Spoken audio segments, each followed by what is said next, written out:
हमारे नेता का मांगे हैं, जो हमारे यहाँ सबसे डिस्कस हुई है। 60 सीट का डिमांड है, 2-4-5 सीट ऊपर अलग बात है, उस पर मैं कुछ नहीं कहूँगा, बाकी नेता का डिसीजन है। लेकिन अब जो भी कंडीशन हो, हम लोग महागठबंधन के साथ हैं। 150 सीटों पर राजद लड़ेगी, ये सब जान रहे हैं। लगातार उनके नेता ये दावा कर रहे हैं। 70 सीटों पर कांग्रेस पीछे हट नहीं रही है और ज़्यादा ही मांग रही है। मुझे इतना पता है, पिछली बार यदि तेजस्वी जी गलती नहीं करते, जी, हमारे नेता को साथ रखते, क्या गलती हो गई उनसे? गलती हुई है। आप ही के नेता तो उठ के चले गए थे। नहीं, मेरे नेता को सम्मान नहीं मिलेगा तो क्या करेंगे वो? पिछले बार तेजस्वी जी सीएम होते, मैं बता देता हूँ, सिर्फ मैं नहीं बोल रहा हूँ, पूरे बिहार का यूथ बोल रहा है इस बात को। यदि कोसी सीमांचल में आपने सीट का बंटवारा सही तरीके से किया होता, जी, सामाजिक समीकरण आप बनाइए, ठीक है, लेकिन आपको यूथ को लाना होगा। हम अपने नेता को भी इस बात को बोल रहे हैं, हम लोग डिस्कस करते हैं कि हम लोग को ज़्यादा से ज़्यादा यूथ को लाना है, ताकि हम लोग सरकार बदलें और बिहार को बदलने का काम करें। यदि अति पिछड़ा का, मल्लाह का, बिंद का, सहनी का, केवट का कोई नेता है तो वो आदरणीय मुकेश सहनी जी है। नोरमा ग्रुप, जो सोचता है वो करता है। आपके अपने सपनों का आशियाना। नमस्कार, भारत लाइव देख रहे हैं आप। महागठबंधन में कई बैठकें हो चुकी हैं। कई बार ये सवाल हमारे जहन में, आपके जहन में आया कि इनके सीटों का बंटवारा अब तक हो क्यों नहीं पा रहा है। तेजस्वी यादव के सीएम के चेहरे पर भी कांग्रेस बार बार सवाल खड़े कर रही है। मुकेश सहनी भी कई बयान दे चुके हैं, जिसकी वजह से महागठबंधन में तापमान बढ़ता रहता है। अब सीधा सीधा बात है, बिहार में इस बात की चर्चा होने लगी है कि मुकेश सहनी को उनकी सीटें बता दी गई हैं और वो सीटें जितना उन्होंने एक्सपेक्ट किया था, उन्होंने तो 60 सीटें कही थी, उसके कहीं आसपास नहीं है। 12-15 सीटों की बात चल रही है। क्या इतनी सीटों पर मुकेश सहनी मानेंगे? कांग्रेस क्या पेच फंसा रही है? क्या तेजस्वी यादव फिर एक बार पुराने विधानसभा चुनाव वाली स्थिति उत्पन्न कर रहे हैं? बातचीत करते हैं। हमारे साथ संजीव मिश्रा जी हैं, जो पार्टी के दिग्गज नेता हैं और पैनोरमा के सीएमडी हैं। सर, पार्टी को लेके आपके जो पटना में चर्चा चल रही है वो बहुत उत्साहवर्धक नहीं है। 12-15 सीटें, कहाँ 60 सीटों का आप लोगों ने रिजोल्यूशन पास किया। तो सभी लोग यही करें ना कि जिनकी जिनके जितनी संख्या होगी उसके हिसाब से उनको भागीदारी मिलेगी। तो हमारी जितना पॉपुलेशन हमारा देख लीजिए। और इतना ही नहीं, सहनी समाज के अलावा भी लोग हमारे से जुड़े हुए हैं। और काफ़ी तेज़ी में आप देखे होंगे कि राजपूत समाज के लोग, ब्राह्मण समाज के लोग, कुशवाहा समाज के लोग, सभी समाज के लोग, खासकर यूथ के इंस्पायरिंग है। मुकेश सहनी जी का एग्जाम्पल है सोसाइटी के लिए, कहाँ से कहाँ पहुँचे हैं और अपने समाज के लिए, अपने बिहार के लिए, अपने यूथ के लिए, आने वाले पीढ़ी के लिए कुछ बेहतर सोच रहे हैं वो। तो इसीलिए हम लोग जो यदि उनसे जुड़े हैं मुकेश सहनी जी से, तो कुछ ना कुछ उनके अंदर होगा, एबिलिटी होगी, उनका विजन होगा, उनकी प्लानिंग होगी, तभी हम लोग जुड़ रहे हैं। काबिलियत पे कभी सवाल नहीं खड़े थे, वो हमेशा वोट लेकर आए हैं। जब अकेले भी लड़े हैं तो वोट लेके आए हैं। लेकिन यहाँ सवाल ये खड़ा हो रहा है कि जो महागठबंधन है, इसमें सीटों के बंटवारे को लेकर जो पेच फंसा हुआ है, कह रहे हैं कि 12-15 ही सीटें देंगे वीआईपी को। 12-15 सीट, उसी की बात में, उसी पे मैंने बताया है कि काबिलियत है, हमारे पास वोट बैंक है, हमारा वोटर डाइवर्ट नहीं होता है। और लोकसभा से ज़्यादा परिणाम हम लोग को अच्छा, सबको पता है कि लोकसभा में कहीं न कहीं एक सेंटर में बड़ा फेस होता है, उसकी वजह से। बाकी जो स्टेट गवर्नमेंट की, स्टेट का जो इलेक्शन होता है ना, उसका सोच वोटर का अलग होता है। वोटर आज की डेट में बहुत होशियार है। सेंट्रल में किसी और का चयन करती है, स्टेट में किसी और का चयन करती है। ये मैंने देखा है, बिल्कुल बिल्कुल। जब प्रदेश का चुनाव होता है तो वहाँ लोग रीजनल पार्टी को ज़्यादा तवज्जो देते हैं। ये चीज़ हमने देखा, खास करके अपने बिहार में जो है कि भाई रीजनल पार्टी रहेगा तो बिहार के बारे में सोचेंगे, सेंट्रल के पास फुर्सत कहाँ है। तो सेंट्रल तो पूरा देश देखना है, स्टेट को सिर्फ बिहार देखना है। तो इसलिए लोग कोशिश करते हैं कि हम जो रीजनल पार्टियां हैं उसको ज़्यादा तवज्जो दें, उनको लाएं, ताकि बिहार के बारे में सोचें और बिहार को आगे बढ़ाएं। नहीं तो सीटों को लेकर आप नहीं बोल रहे हैं स्पष्ट कि आप ये बात कह रहे हैं। कोई कुछ बोल दे, कोई बोलने के लिए कुछ बोल दे, लेकिन हमारी जो मांगे हैं, हमारे नेता का मांगे हैं, जो हमारे यहाँ सबसे डिस्कस हुई है। 60 सीट का डिमांड है, 2-4-5 सीट ऊपर अलग बात है, उस पर मैं कुछ नहीं कहूँगा, बाकी नेता का डिसीजन है। लेकिन अब जो भी कंडीशन हो, हम लोग महागठबंधन के साथ हैं और महागठबंधन के साथ रहेंगे। 150 सीटों पर राजद लड़ेगी, ये सब जान रहे हैं। लगातार उनके नेता ये दावा कर रहे हैं। 70 सीटों पर कांग्रेस पीछे हट नहीं रही है और ज़्यादा ही मांग रही है। मैं बस इतना जानता हूँ, मुझे इतना पता है, पिछली बार यदि तेजस्वी जी गलती नहीं करते, जी, हमारे नेता को साथ रखते, क्या गलती हो गई उनसे? गलती हुई है। आप ही के नेता तो उठ के चले गए थे। नहीं, मेरे नेता को सम्मान नहीं मिलेगा तो क्या करेंगे वो, बताइए। नेता को सम्मान नहीं मिलेगा, आपको सम्मान नहीं मिलेगा तो आप मेरे पास आएंगे, या हमको सम्मान नहीं मिलेगा मैं आपके पास जाऊंगा? सबसे पहले तो सम्मान है। सीट कम और ज़्यादा बहुत अलग बात है।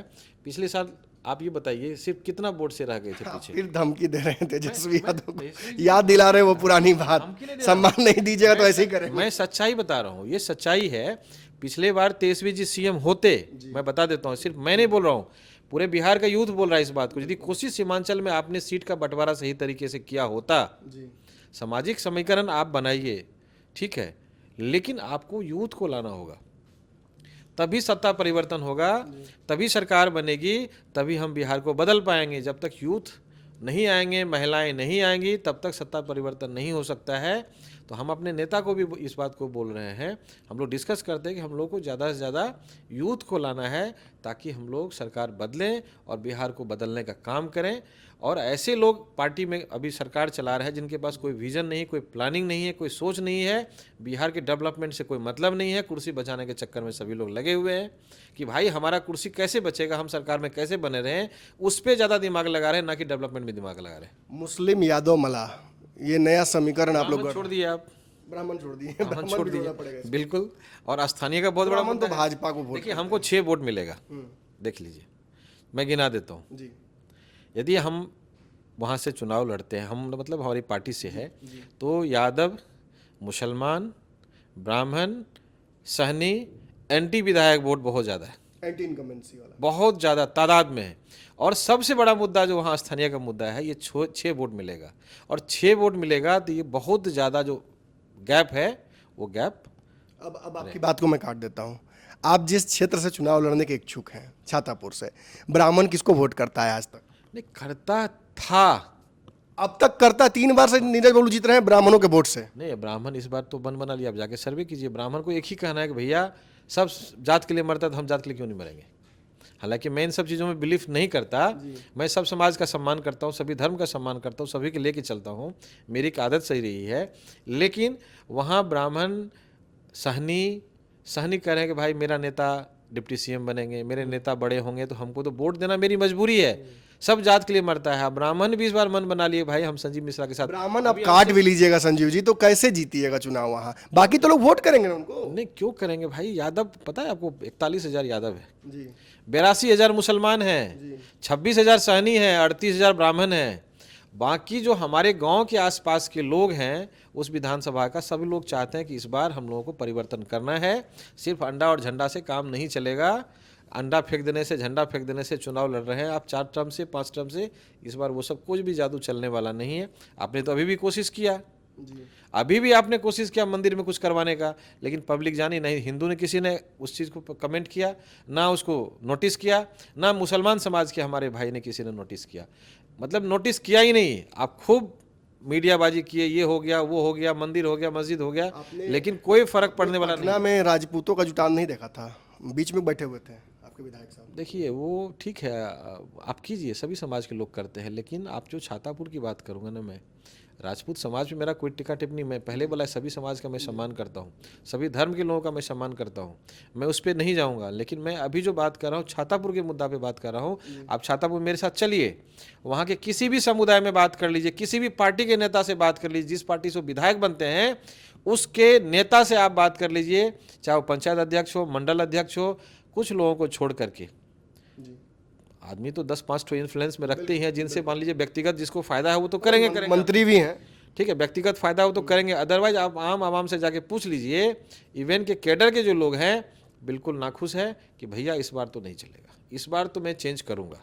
और माहौल बिल्कुल बदल गया है, और इस बार की चुनाव कोई महागठबंधन का नेता नहीं लड़ेगा, वहाँ की पब्लिक लड़ेगी, मैं बता देता हूँ। एक बड़ी चर्चा हो रही है पटना में, खासतौर पर इस बात की चर्चा होती है कि नीरज बबलू अपना क्षेत्र बदल रहे हैं, वो लगातार सहरसा में घूम रहे हैं, वहाँ यात्राएं कर रहे हैं, कार्यक्रम कर रहे हैं। क्या आपको लगता है कि ऐसा कुछ हो गया? मैं तो चाहूँगा वो छातापुर से चुनाव लड़े, मैं तो चाहूँगा छातापुर से चुनाव लड़े, जाए नहीं छातापुर छोड़ के? छातापुर छोड़ के नहीं, छातापुर से बस चुनाव लड़े, मजा आ जाएगा। पूरी रणनीति बना रखे हैं आप? मैं चाहता हूँ। लेकिन एक बात और है संजीव जी, पार्टी आपको टिकट देगी तब तो, यहाँ तो खुद मुकेश सहनी मजबूर हैं तेजस्वी के सामने। मजबूर नहीं है मेरा नेता बहुत मजबूत है, और मैं आपको बताऊँ मजबूर नहीं है, मजबूत है, आप उल्टा बोल दिए। और मेरा नेता का इतना वोट का असर है, पब्लिक के दिमाग में है। मेरा नेता को जैसे देखते हैं ना, माले के लोगों को कोई खरीद नहीं सकता है, कुछ भी हो जाए, उसी तरह से हमारे नेता के वोटर को कोई खरीद नहीं सकता। किसी के पास इतना पैसा नहीं है कि पैसा रख भी लेगा लेकिन वोट करेगा सहनी जी को, मैं बता देता हूँ। भाजपा के लोग लगातार जो सहनी समाज के नेता है, चाहे हरी सहनी हो या राजभूषण चौधरी हो, फायदा हुआ बताइए ना। राजभूषण चौधरी जी किसके बदौलत पे हैं बताइए ना। वो तो डॉक्टरी कर रहे थे बेचारे, उनकी मैडम चाहती भी नहीं थी कि वो नेता बने। वो तो हमारे नेता केंद्रीय मंत्री बने, हमारे नेता को डाउन करे, लेकिन क्या फर्क पड़ा। सहनी का नेता तो मुकेश सहनी रहेंगे। आप कितना मंत्री बना दीजिए, कितना एमएलसी बना दीजिए, कितना विधायक बना दीजिए, कोई फर्क नहीं पड़ता है। यदि अति पिछड़ा का, मल्लाह का, बिंद का, सहनी का, केवट का कोई नेता है तो वो आदरणीय मुकेश सहनी जी है। पिछले चुनाव की स्थिति आपको याद शायद नहीं पड़ रही है, आप सहूलियत से याद नहीं कर रहे हैं।